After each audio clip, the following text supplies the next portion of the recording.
गौरांग! गौरांग!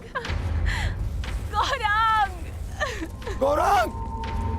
गौरांग! गौरांग! गौरांग!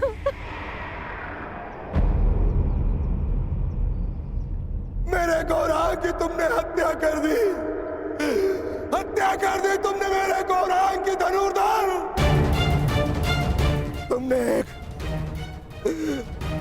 मूक और विवश अबोध पशु की हत्या कर दी, जो कीचड़ में फंसा हुआ था। तुमने महापाप किया है धनुर्धर।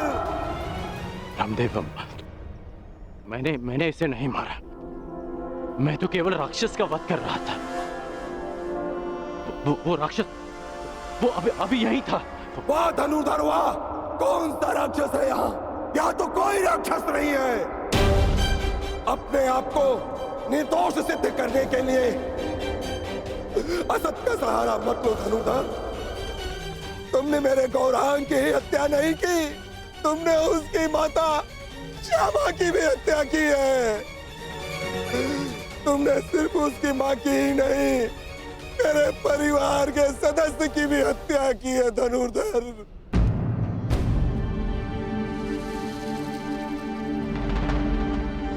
रामदेव, आपको भ्रम हो रहा है। भला मैं क्यों मारूंगा इसे?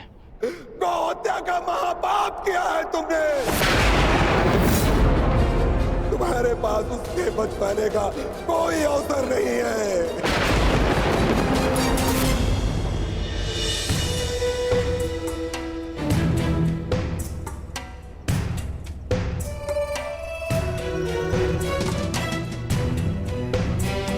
ये तो वही पुष्पहार है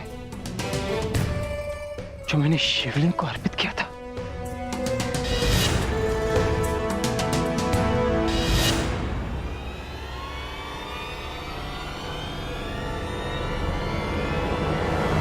प्रभु,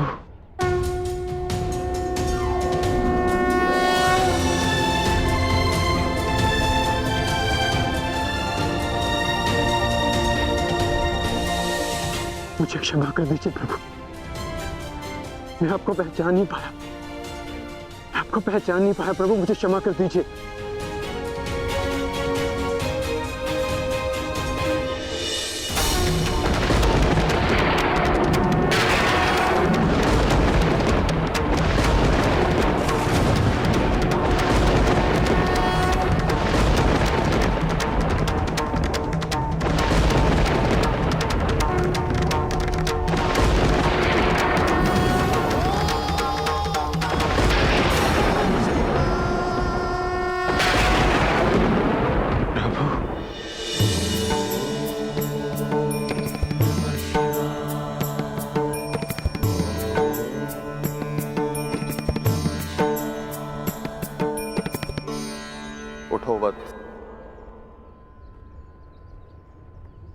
क्षमा कीजिए प्रभु,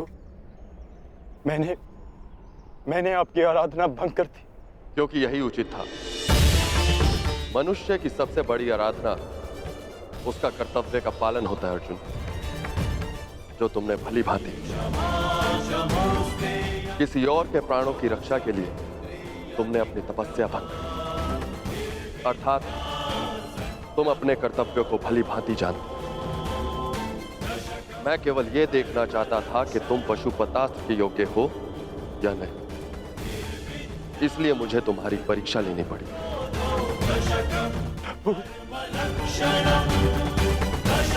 और तुम इस परीक्षा में सफल हुए अर्जुन। मैं तुम्हें प्रसन्न मन से पशुपतास्त्र प्रदान करता हूं अर्जुन।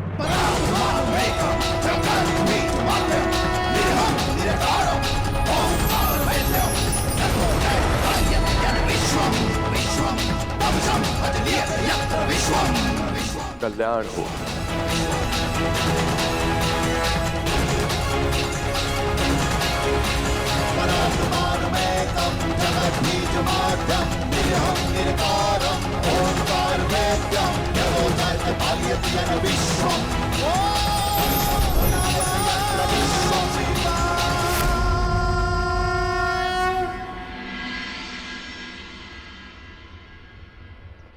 आप सब दुखी मत होइए ब्राह्मण देव। मैं मानता हूं कि अनजाने में मुझसे पाप हुआ। मैं आप सबकी पीड़ा समझ सकता हूं। आपकी हानि की पूर्ति मैं करूंगा। यदि मैं तुम्हारे पुत्र की हत्या कर देता और अपनी सारी संपत्ति तुमको दे देता तो क्या तुम मुझे क्षमा कर देते? कदापि क्षमा नहीं करोगे तुम। तुमने महापाप किया है। मैं अग्निहोत्र ब्राह्मण विजय तुम्हें श्राप देता हूं। श्राप!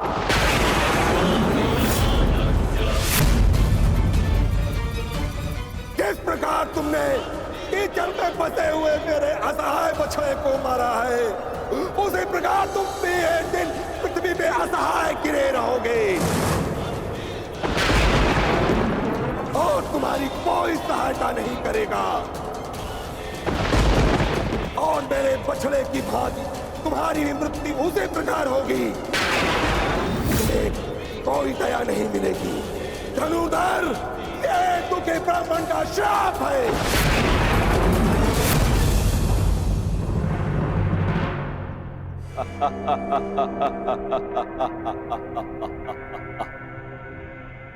सूर्य पुत्र कर्ण, सूर्य पुत्र, अभिशापित कर्ण, अभिशापित। आज मेरे मन में जल रही प्रतिशोध की अग्नि को थोड़ी सी शीतलता प्रदान हुई है। अभिशापित कर्ण, तुमने मेरे गर्व पर प्रहार किया, मेरे आत्मसम्मान को ठेस पहुंचा, मुझे युद्ध में पराजित कर पीड़ा दी और मैंने तुम्हें पराजित करने की भूमिका निर्माण की। तुमने मुझे पराजित किया होता तो किसी स्थिति में मैं तुम्हें क्षमा कर भी देता, परंतु तुमने मेरे पुत्र अर्जुन के विरुद्ध खड़े होकर अपने जीवन की सबसे बड़ी भूल की है। जब तक तुम्हारा संपूर्ण विनाश नहीं हो जाता तब तक ये देवराज इंद्र संतोष से विश्राम नहीं करे। धनुधर, मेरा श्राप कभी व्यर्थ नहीं जाएगा। गौ हत्या के पाप का दंड तुम्हें हमेशा डसता रहेगा, डसता रहेगा।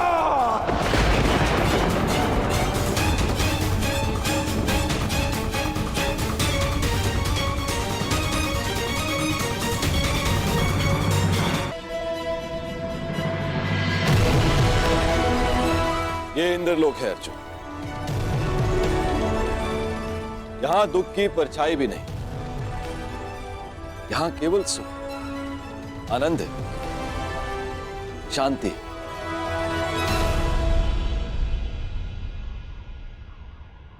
क्षमा कीजिए पितादे, मेरे भाई वहां पीड़ा भोगे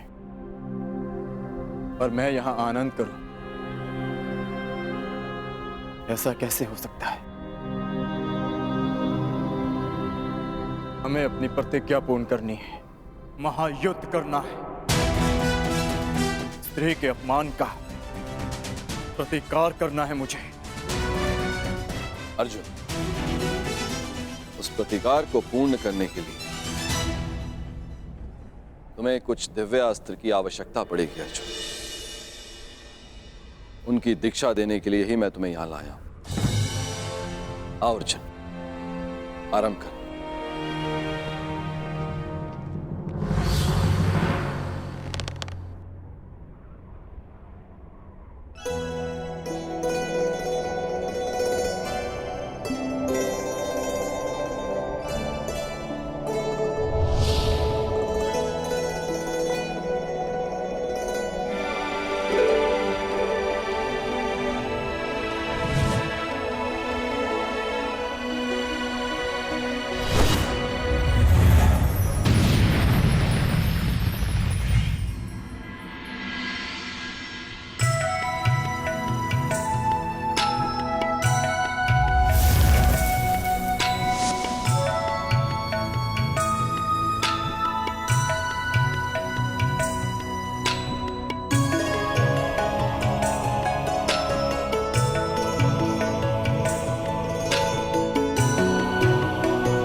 विजय, तुम्हें श्राप देता हूं, श्राप।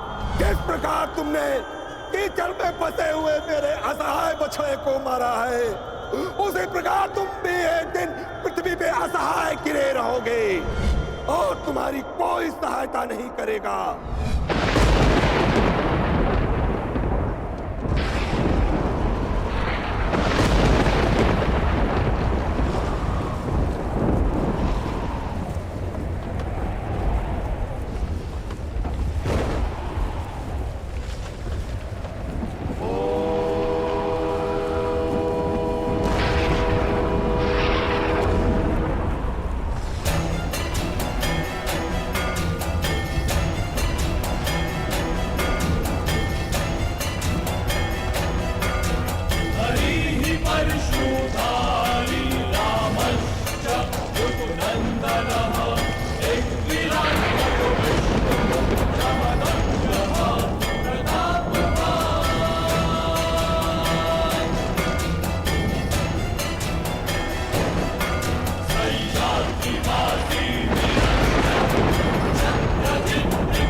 एक बार फिर परशुराम का भरसा उठा है, क्योंकि घोर अन्याय हुआ है। मेरे शिष्य को अकारणी श्राप दिया गया है। मैं पूरे संसार का सर्वनाश कर दूंगा, मैं ध्वंस कर दूंगा। आज संसार में प्रलय आएगी, नरसंहार होगा। 21 बार इस धरा को क्षत्रिय विहीन कर देने वाला परशुराम एक बार फिर इस धरा को मानव विहीन कर देगा। किसी को जीवित रहने का कोई अधिकार नहीं देगा परशुराम। नहीं गुरुदेव, नहीं।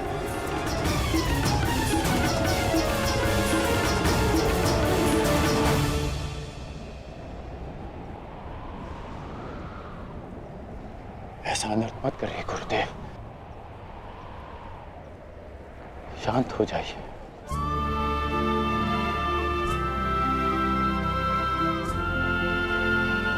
इतना क्रोध क्यों गुरुदेव?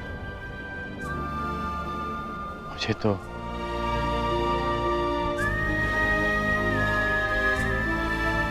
श्राप और उपेक्षा का अभ्यास सा हो गया है, और एक श्राप थोड़ी ना मिला है मुझे। मेरा जीवन तो प्रारंभ से अभिशप्त रहा है,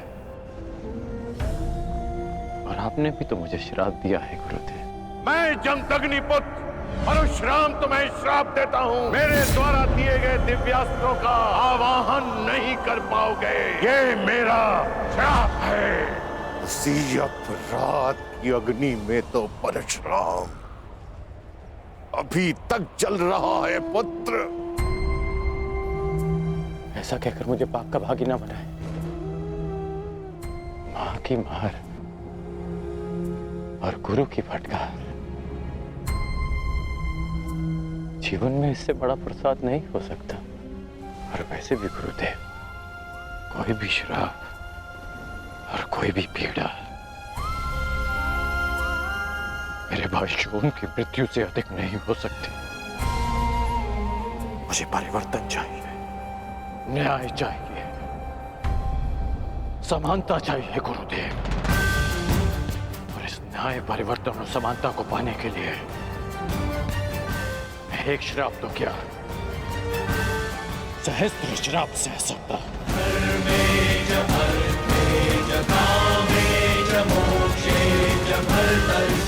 और कोई श्राप आप के शिष्य को अपने लक्ष्य से, अपने कर्म पथ से हटा नहीं सकता गुरुदेव।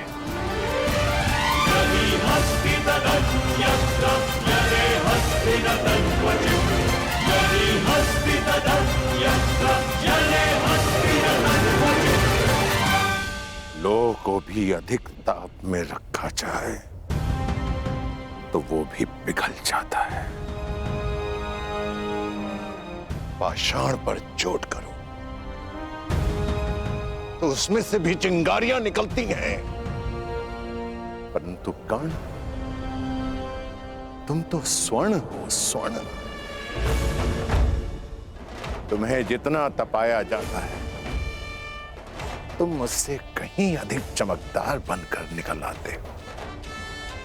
यहां कई वीर योद्धा आए और आएंगे भी, पर तुम जैसा धैर्यवान और वीर योद्धा न भूत हो न भविष्य हो, न कभी हुआ है और ना ही कभी होगा। मैं तो चिरंजीवी हूं,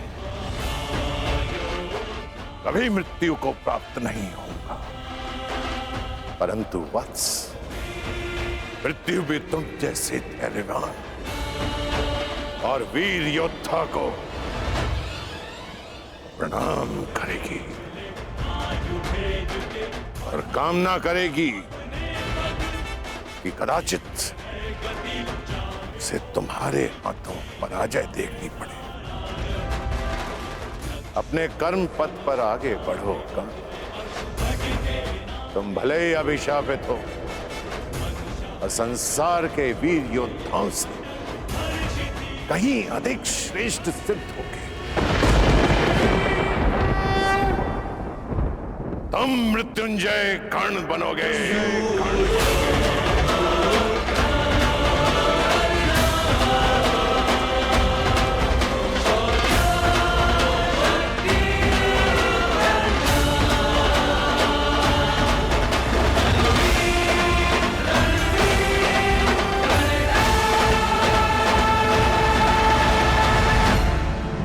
ये रहेगा इतिहास में। जो महायुद्ध होगा उसमें तुम्हारा श्राप सबसे अधिक स्मरणीय रहेगा। मनुष्य वरदान पाकर भी विजय पथ की ओर नहीं बढ़ पाते, परंतु तुम अभिशप्त होकर भी निर्भय विजय पथ पर आगे बढ़ोगे कर्ण।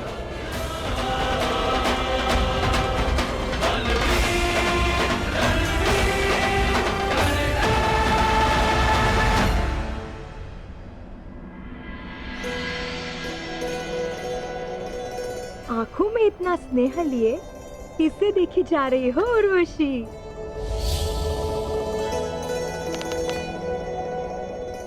उस वीर को क्या तेज है उसके मुख पर और बाजुओं में कितना बल। ये कौन से देवता है? ये देवता नहीं, ये देवराज इंद्र के पुत्र है, अर्जुन। अर्जुन?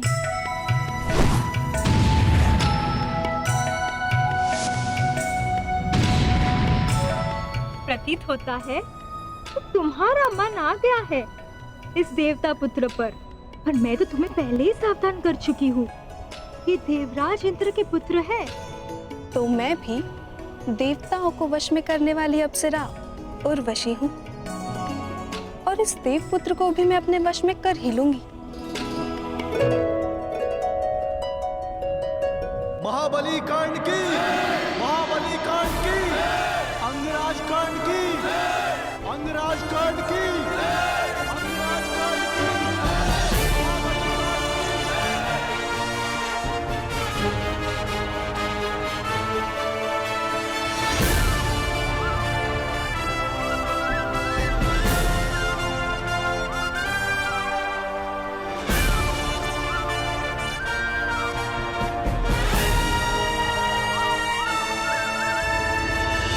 पिता महाराज, हस्तिनापुर ने आज दिग्विजय प्राप्त कर ली है, परंतु ये विजय मेरे मित्र अंगराज कर्ण की है। इसके दृढ़ निश्चय, इसके बाहुबल और इसके बाणों की धार ने हस्तिनापुर को आर्यवृत्त का सर्वश्रेष्ठ साम्राज्य बना दिया है। मुझे ये बात कहने में कोई संदेह नहीं कि जिस प्रकार हस्तिनापुर पितामह भीष्म का सम्मान करता है, आज उसी प्रकार मैं दुर्योधन अपने मित्र कर्ण का सम्मान करता हूं।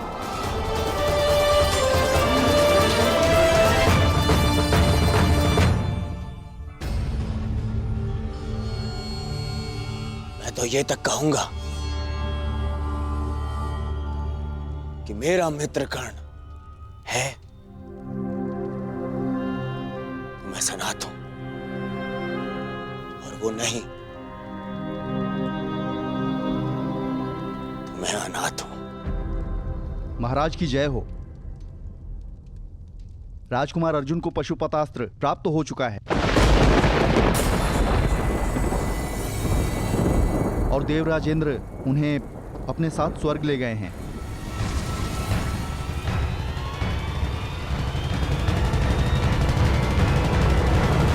जो शक्ति तुमने इस दिग्विजय से प्राप्त की है पुत्र, उसका तोड़ केवल एक पशुपतास्त्र में मिल गया है अर्जुन को।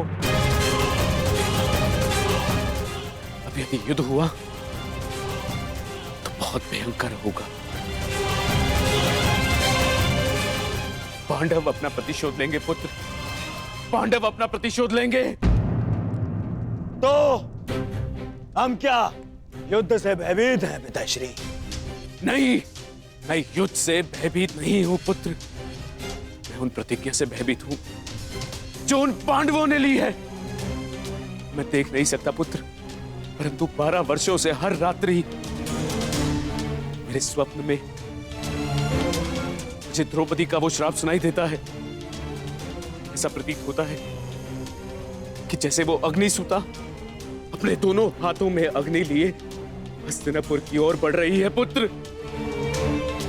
वो किसी भी क्षण हम सबको भस्म कर देगी, भस्म कर देगी। हमारे पास भारत की सबसे बड़ी सेना है। ये भयभीत होने का समय नहीं है। तो ये उत्सव मनाने का भी समय नहीं है पुत्र। मैं ये युद्ध होने नहीं दे सकता। पांडवों का वनवास समाप्त होने वाला है पुत्र। कुछ करो, गुप्तचर भेजो, यदि आवश्यकता पड़े तो स्वयं जाओ, परंतु उन पांडवों का अज्ञातवास प्रारंभ होते ही उन्हें पकड़कर वनवास भेज दो। हस्तिनापुर और मेरे पुत्रों की सुरक्षा के लिए उन पांडवों का सदा के लिए वनवासी हो जाना ही अधिक श्रेयस्कर है पुत्र। महाराज अब व्यर्थ में भयभीत हो रहे हैं। हमारे पास विशाल सेना है। भारत के सभी महारथी या तो हमारे मित्र हैं या हमारे अधीन। हमारे पास योग्यता है, इतना बल है, फिर क्यों ना करें युद्ध? क्यों न संसार को सिद्ध कर दे कि हस्तिनापुर ने पांडवों का राज्य बल से जीता है, युद्ध के छल से नहीं। माना सभी महारथी तुम्हारे अधीन है कर्ण, परंतु मैं भाग्य को भी अपने पुत्र के अधीन होते देखना चाहता हूं। मैं भाग्य को कोई अवसर नहीं देना चाहता और ना ही उन पांडवों को।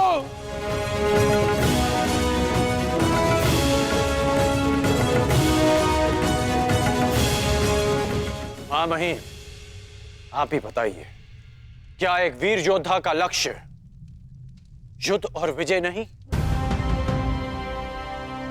क्या गुप्त रूप से दृष्टि रखना कृपाणु का कार्य नहीं होता? इस समय मैं महाराज धृतराष्ट्र से सहमत हूं।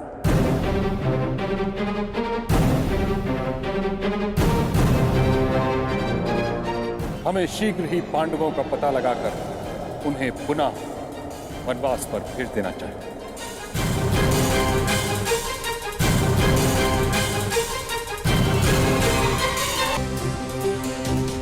अपने बाणों से रोक देने वाले भीष्म, गुरु परशुराम से अपराजय रहने वाले भीष्म, आज युद्ध से भयभीत हो गए। अंगराज कर्ण, तुम एक योद्धा हो, यह भली भांति जानते हो कि सर्वश्रेष्ठ युद्ध वही है जो कभी हो ही ना। महाराज धृतराष्ट्र ने जो निर्णय लिया है वही उचित है। मैंने हस्तिनापुर की सुरक्षा का प्रण लिया है, जिसमें हस्तिनापुर की निर्दोष प्रजा के साथ साथ उसकी सेना भी सम्मिलित है। सबके पास मेरी भांति इच्छा मृत्यु का वरदान नहीं। यदि बिना युद्ध के वो सुरक्षित रह पाते हैं तो यही श्रेष्ठ है, और इसमें कोई अन्याय नहीं, क्योंकि नियम यही था। यदि अज्ञातवास में पांडव पहचाने गए तो उन्हें पुनः वनवास पर जाना होगा। परंतु मैंने 12 वर्षों तक जो शक्ति एकत्रित की है वो युद्ध के लिए की है, हस्तिनापुर की सुरक्षा के लिए की है। शक्ति की सृजन का अर्थ ये नहीं कि उसे यूं ही व्यर्थ जाने दिया जाए।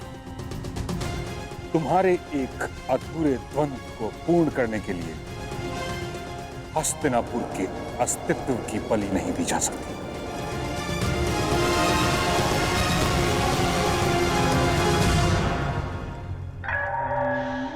शांत महाबली कर्ण, शांत हो जाइए महामहिम। महाराज, यदि आपकी आज्ञा हो तो मैं कुछ कहूं? आज्ञा है। महाराज, मुझे लगता है कि अंगराज कर्ण का मत तर्क संगत है।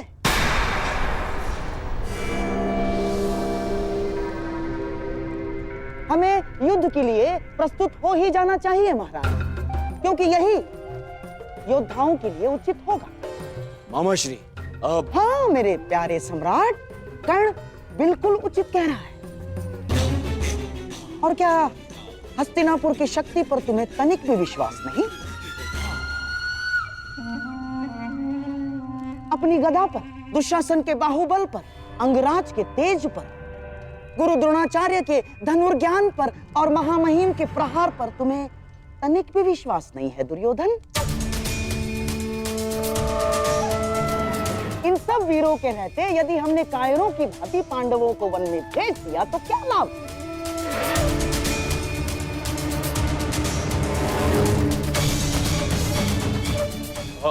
मेरी बात समझो मेरे प्यारे सम्राट। कर्ण उचित कह रहा है।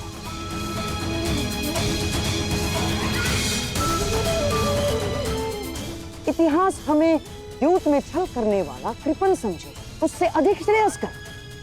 इतिहास हमें युद्ध में वीर गति प्राप्त करने वाला वीर समझे।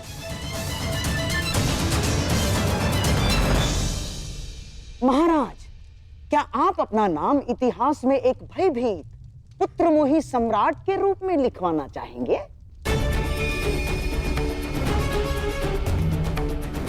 बारह वर्ष महाराज, 12 वर्ष मैंने कर्ण के समक्ष रहकर बिताए हैं, और 12 वर्ष मेरे सम्राट दुर्योधन ने कर्ण के साथ मिलकर जो पराक्रम किए हैं, जो तपस्या की है, उसे हम यूं ही व्यर्थ जाने देंगे महाराज? ना,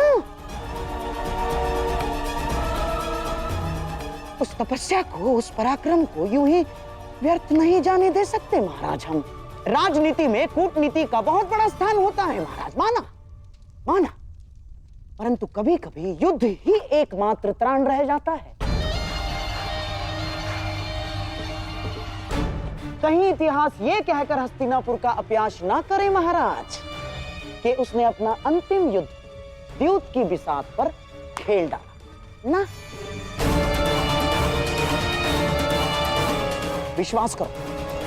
विश्वास करो दुर्योधन, यही एकमात्र अवसर है, मान लो मेरी बात।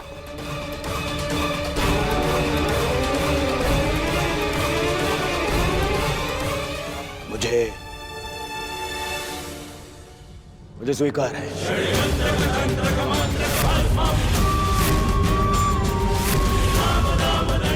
यदि युवराज की यही कामना है तो यही सही। सभा समाप्त हुई।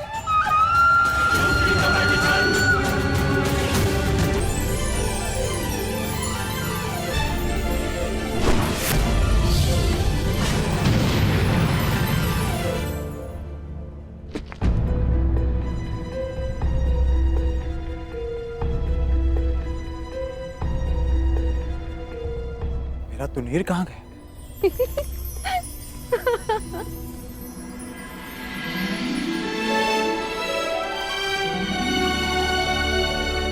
कब से देखे जा रही हूँ वीर, अभ्यास पे अभ्यास किए जा रहे हैं। तनिक विश्राम तो कर लो। मेरे पास विश्राम का समय नहीं, मुझे मेरा तुनीर लौटा दीजिए देवी। उर्वशी नाम है मेरा।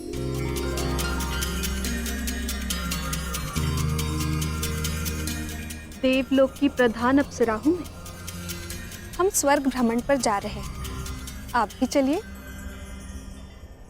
क्षमा चाहता हूँ देवी, मैं यहाँ स्वर्ग भ्रमण के लिए नहीं आया। मैं यहाँ इसलिए आया क्योंकि मुझे कुछ पापियों को नरक का मार्ग दिखाना है। शीघ्र अपना अभ्यास समाप्त करके मुझे अपने भ्राताओं के पास जाना है। जो दूर है उसकी इतनी चिंता, और जो समीप है उसका प्रेम और अभिवादन स्वीकार ही नहीं रहे हो। मैं तुम पर मोहित हूँ वीर, मुझे प्रेम दान करो, मेरे मन की अग्नि को शांत करो। क्षमा कीजिए देवी, मैंने 13 वर्ष का ब्रह्मचर्य व्रत लिया है। प्रणिपात।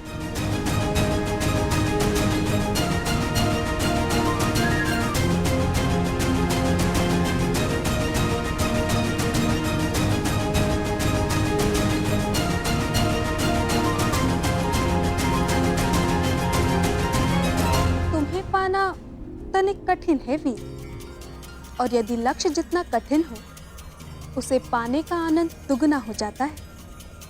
आपको अपना ब्रह्मचर्य व्रत तोड़ना ही होगा।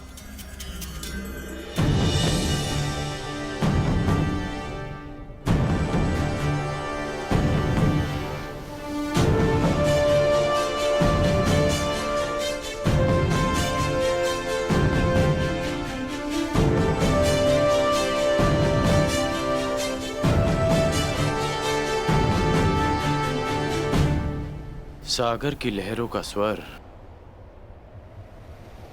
सुन रहे हैं मामही? युद्ध की रणभेदी सुनाई दे रही है ना आपको?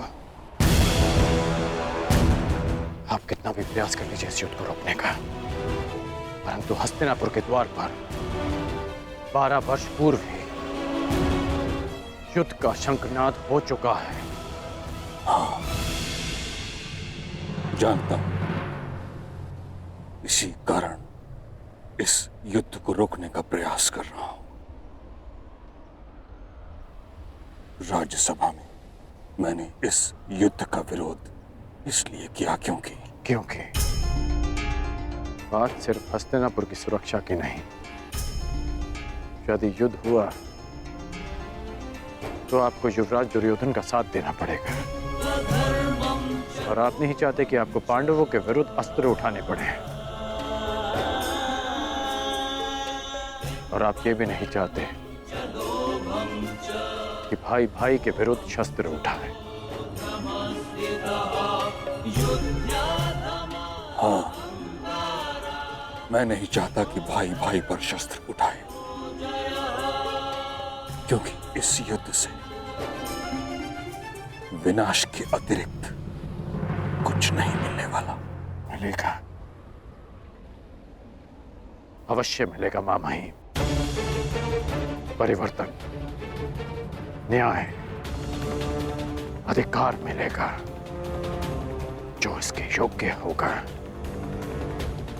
युद्ध तो अब कर रहेगा मामा, युद्ध तो अब कर रहेगा।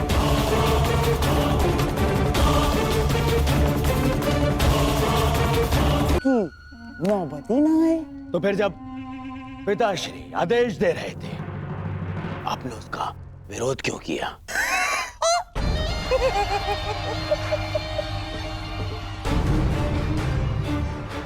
अपने विरोधियों को धराशायी करने के लिए मेरे प्यारे सम्राट।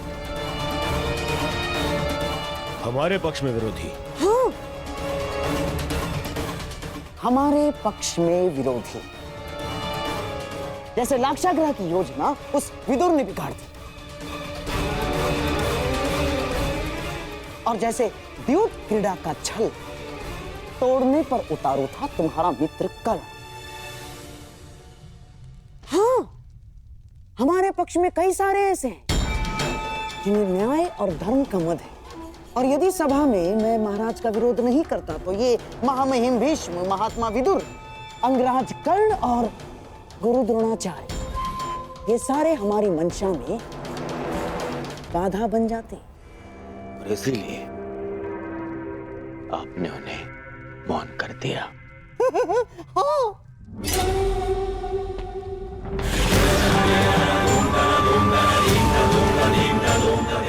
परंतु इन पांडवों का क्या? हाँ, पांडवों का क्या होगा? वो तो बेचारे वनवासी ही रहेंगे दुर्योधन। अज्ञातवास में जाने से पूर्व हम उन्हें पकड़ लेंगे।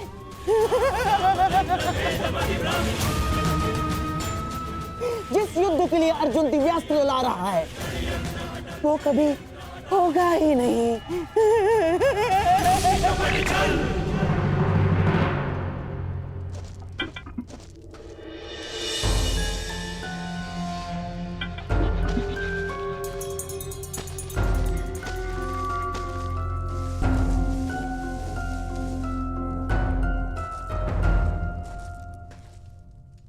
आर्य, ये सब कहाँ जाने का प्रबंध हो रहा है? वनवास समाप्त होने को है पांचाली, और कौरव मूर्ख नहीं है। वो प्रत्येक क्षण हम सब पर दृष्टि रखे हुए हैं। वो पूरा प्रयास करेंगे कि अज्ञातवास प्रारंभ होते ही वो हम सबको पकड़ सके, परंतु हमें उन्हें ऐसा कोई अवसर नहीं देना है पांचाली। अज्ञातवास आरंभ होने से पूर्व हमें किसी गुप्त स्थान के लिए प्रस्थान करना होगा पांचाली। परंतु आर्य अर्जुन के बिना वो वहां अपने लिए नहीं, हम सबके लिए दिव्य अस्त्र प्राप्त करने गए। हम सबके लिए तपस्या करें ताकि हम अपने अपमान का प्रतिशोध ले सकें। आप उन्हें छोड़कर कैसे जा सकते हैं? मैं भी अर्जुन को छोड़कर यहां से नहीं जाना चाहता हूं पांचाली, परंतु इस समय यहां से निकलना अत्यंत आवश्यक है।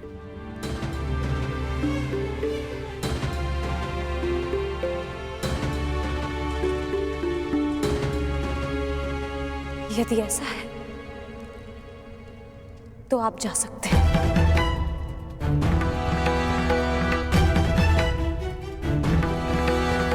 परंतु मैं आर्य अर्जुन के बिना यहां से नहीं जाऊंगी।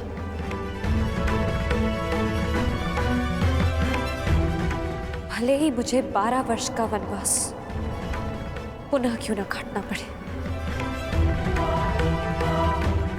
मैं तुम्हारी भावनाओं को समझ सकता हूं पांचाली, परंतु प्रश्न ये है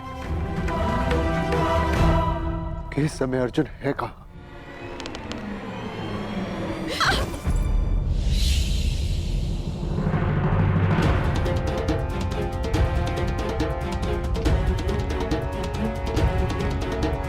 देवी,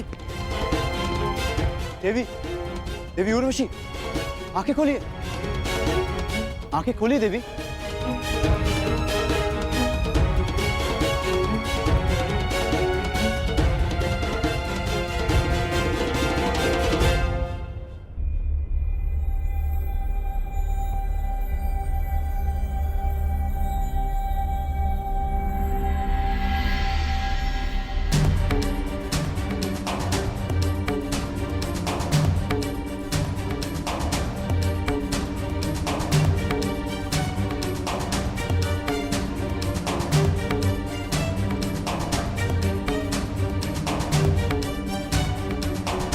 देवी,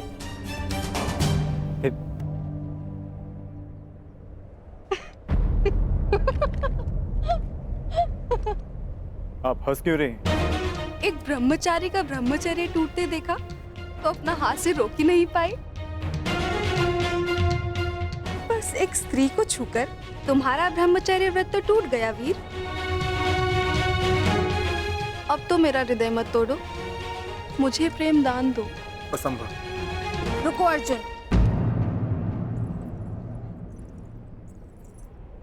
दिव्यास्त्र पाने आए थे, वो तो तुम्हें मिल गया।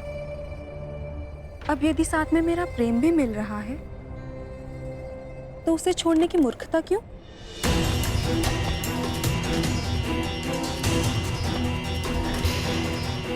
मुझे पाने के लिए बड़े बड़े महर्षियों ने अपना तप छोड़ा है और तुम मुझे छोड़ रहे हो?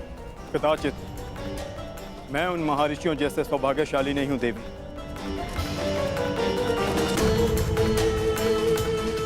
मुझे केवल महायुद्ध की रणभेरी सुनाई देती है। अपने बाणों से शैया पर लेटे शत्रु के शव दिखाई देते हैं। सावधान अर्जुन, तुमने स्वर्ग की सबसे सुंदर अप्सरा की कामना पूर्ति करना अस्वीकार किया है। मैं तुम्हें श्राप देती हूँ अर्जुन कि तुम इसी क्षण जीवन भर के लिए नपुंसक हो जाओगे।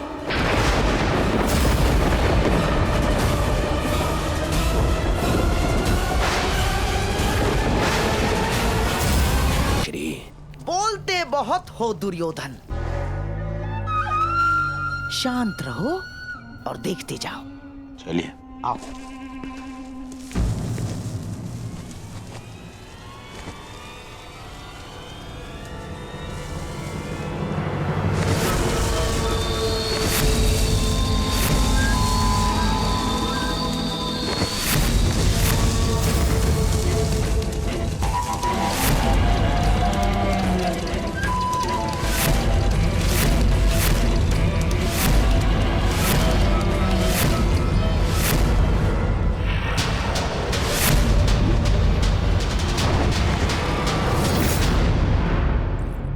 रुकिए।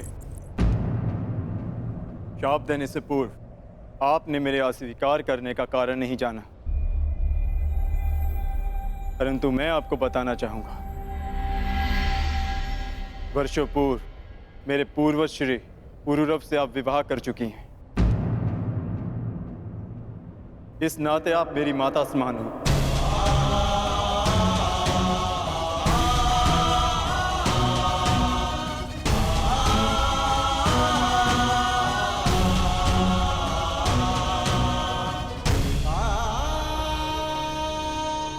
एक माता और पुत्र के बीच ममता का संबंध हो सकता है, वासना का नहीं। फिर भी आप मेरी माता समान हैं। यदि आपने शाप दिया तो मैं प्रसाद समझकर स्वीकार करता हूं।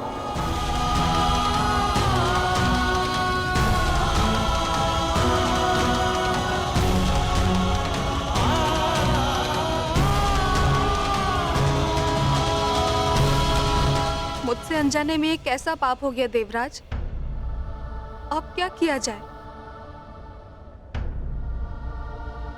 श्राप को वरदान में परिवर्तित किया जा सकता है उर्वशी। मेरी इच्छा है कि तुम इस श्राप को वरदान में परिवर्तित करो।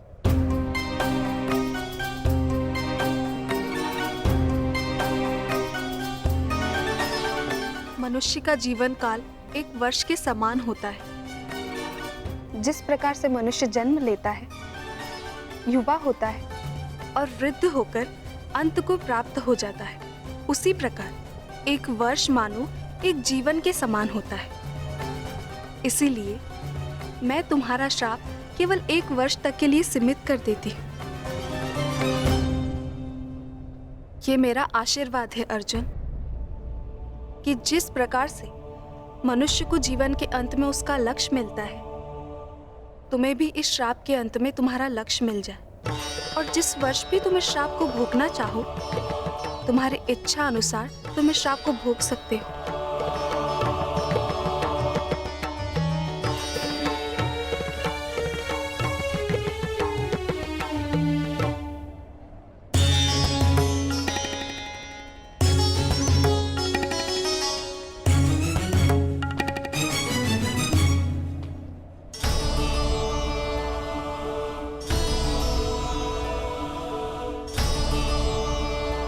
विजयी भाव।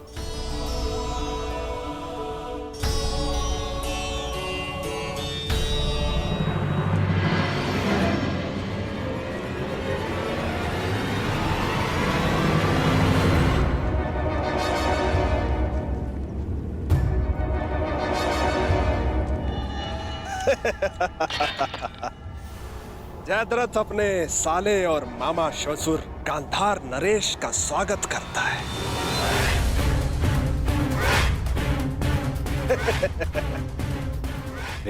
जीजा जी आप यहाँ? हाँ साले श्री, मैं बिना सूचना दिए अवश्य आए हैं जामाता श्री, परंतु बिना कारण के नहीं ना, क्योंकि इस समय मेरे दुर्योधन को आपके अर्थात उसके बहनोई से तुरंत सहायता की आवश्यकता है।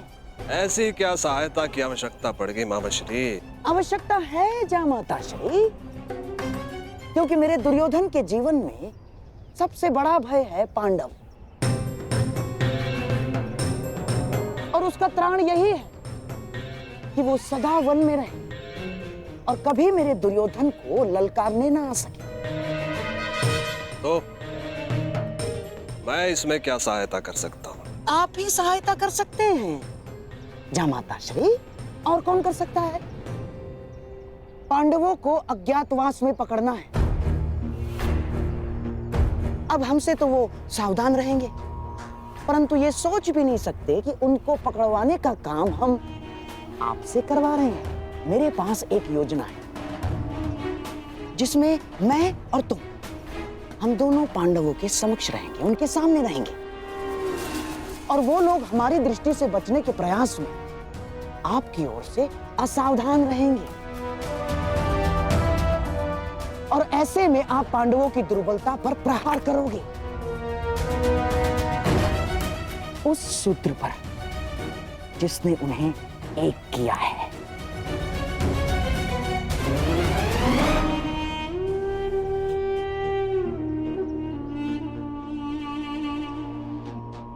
ते हस्तिनापुर छोड़ाए।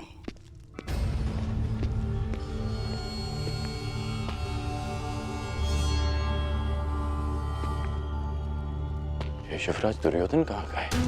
उनसे युद्ध के प्रबंध के लिए बाकी राजाओं को निमंत्रण देने के लिए आज्ञा पत्र लेना था। कहाँ गए वो?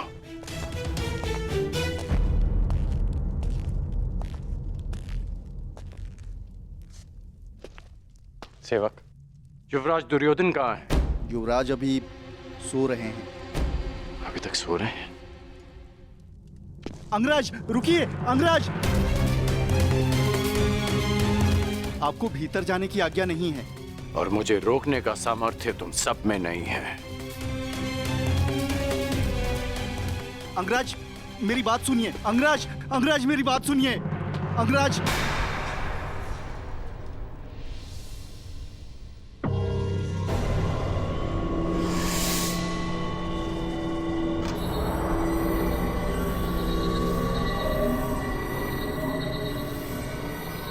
कहाँ है युवराज?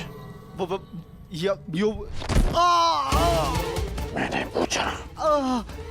कहाँ है युवराज?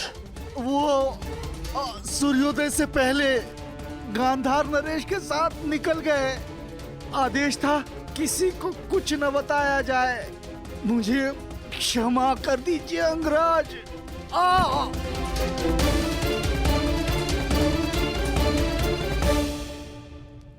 आज पांडवों का वनवास पूर्ण होने जा रहा है। अज्ञातवास की पूर्व संध्या पर युवराज कहाँ जा सकते हैं?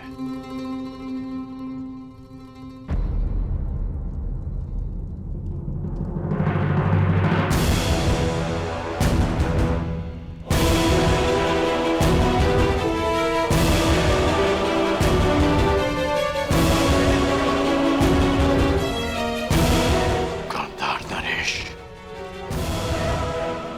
एक और छल। ध्यान रहे जामाताश्री, पांडव किसी भी परिस्थिति में अज्ञातवास में ना जाने पाए। चिंता मत करिए गांधार नरेश, पांडव सदा ही वनवासी रहेंगे। कोई भी पांडवों का त्राण नहीं कर पाएगा। कल सूर्यास्त होते ही पांडवों की आशा भी अस्त हो जाएगी। कुछ भी हो जाए, परंतु पांडवों का अज्ञातवास पूर्ण होना चाहिए, ताकि वीरों के भांति मैं पांडवों को युद्ध में हरा सकूं।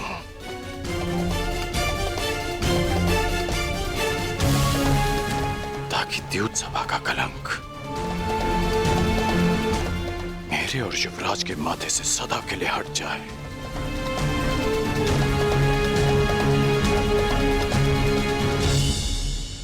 कल सूर्यास्त से पूर्व मैं पांडवों को अज्ञातवास में भेज दूंगा। अब और छल नहीं गांधार नरेश, पांडव अज्ञातवास जाएंगे, ये मेरी प्रतिज्ञा है। हे प्रभु, मेरे पुत्रों की वनवास की अवधि समाप्त होने वाली और अब उन्हें अज्ञातवास में प्रवेश होना है।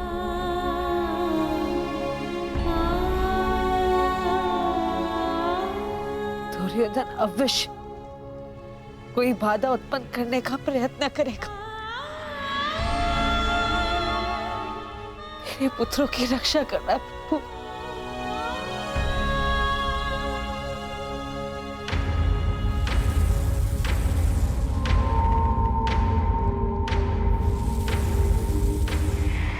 आज्ञा दीजिए ज्येष्ठ, क्या निर्णय लिया है आपने? अर्जुन को पीछे छोड़ा नहीं जा सकता,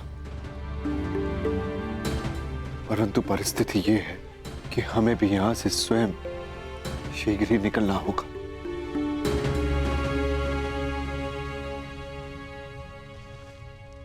पांचाली, अज्ञातवास प्रारंभ होने में बस कुछ ही प्रहर शेष है। हमें यहां से प्रस्थान करना होगा, क्योंकि दुर्योधन हर संभव प्रयास करेगा कि अज्ञातवास में प्रवेश करते ही वो हमें पकड़ ले, और इसका परिणाम पुनः 12 वर्ष का वनवास। समझने का प्रयास करो पांचाली।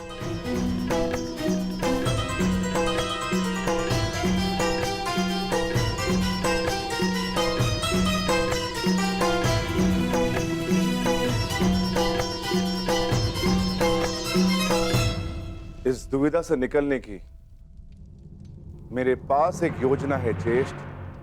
ये योजना हमारे किसी काम की नहीं है। प्रॉपर्टी के अपहरण से हमें क्या लाभ? हमारी योजना तो उन पांडवों को वनवास भेजना है। उस द्रौपदी का हरण नहीं। हाँ, स्पष्ट कर दीजिए गांधार नरेश, कहीं द्यूत क्रीड़ा में जो द्रौपदी के साथ नहीं हुआ, कहीं वही करने का विचार तो नहीं है मामा श्री?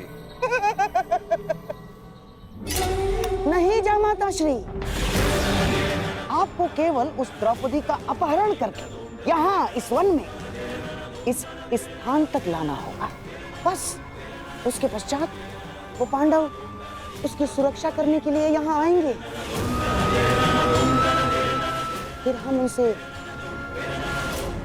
प्रार्थना करेंगे, याचना करेंगे कि हे धर्मराज, हमें क्षमा कर दो। हमें क्षमा कर दीजिए धर्मराज, हमसे बहुत बड़ी भूल हो गई, हमसे बहुत बड़ी भूल हो गई ना। हमें ऐसा नहीं करना चाहिए था। अब आप इस द्रौपदी को मान से, सम्मान से यहाँ से ले जाएं और पुनः 12 वर्ष के वनवास का आनंद उठाइए।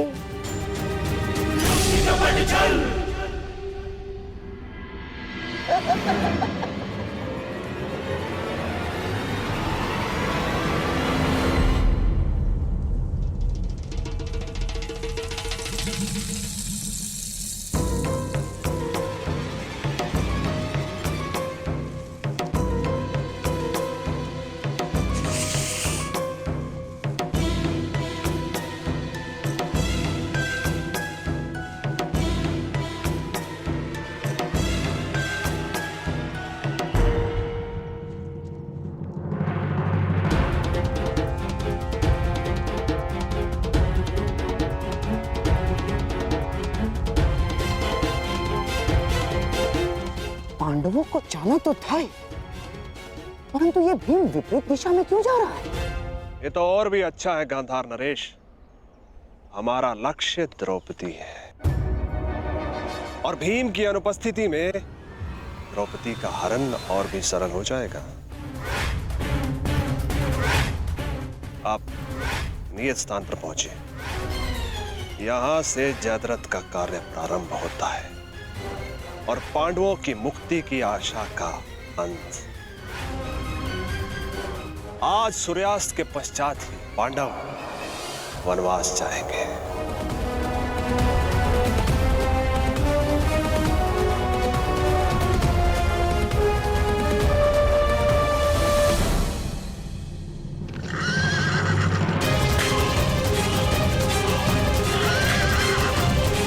अब जो होगा बल से होगा, छल से नहीं।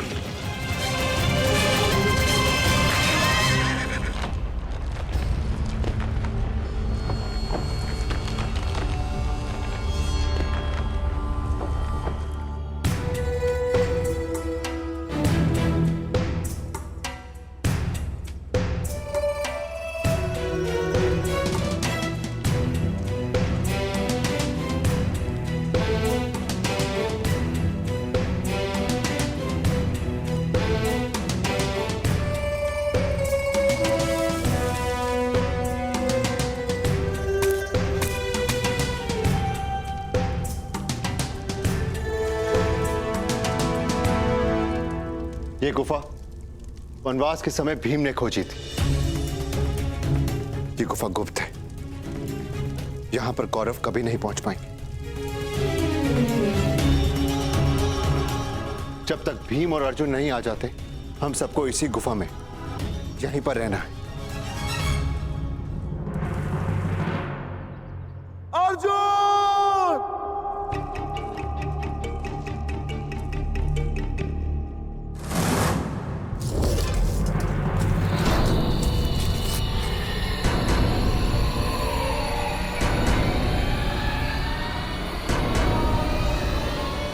अधिक समय नहीं है, सूर्यास्त होने वाला है।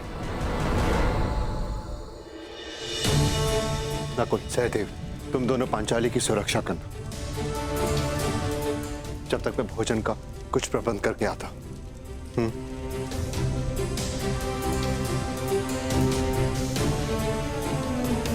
तुम ध्यान रखना। आप भी।